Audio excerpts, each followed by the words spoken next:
If you've got unlimited money, it's easy to lead the good life in Australia. But this sort of lifestyle, always expensive, is getting ever more so. We'd like to see somewhere around the 8 million mark for this property. If you're buying in American dollars, since it was last sold a decade ago, this property has practically doubled in price. The underlying wealth factor hasn't really changed. It's always been there. It's just a matter of getting clients to spend it and having the confidence to spend it. Luckily for real estate agents and sellers of luxury yachts, the super rich are still knocking on their doors. But it's not just the top end of the market that's going up in cost. Right across the board, Australia is becoming ever more expensive. The average price of an Australian home is around $500,000 US, double the figure for the United States or in Europe.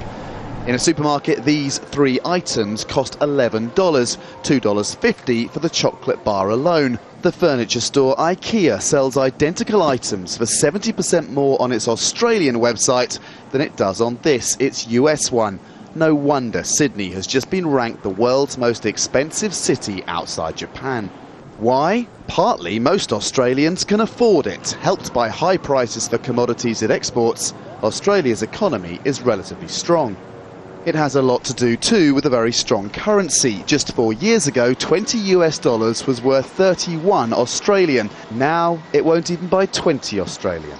That means prices steady in Australian dollars have gone up by more than 50% in US dollar terms. Most prices, though, have risen even in Australian dollars. David Jeffrey receives $350 a week in government disability payments, but renting a cheap apartment can easily eat that up. For him and many others, a $2 lunch at a Western Sydney soup kitchen is a lifeline. I probably could have afforded to, get by, like a lot easier, like 5 years ago sort of thing. But, like now, it's virtually impossible. Australia's a great place to be very rich, but an increasingly painful one in which to be poor.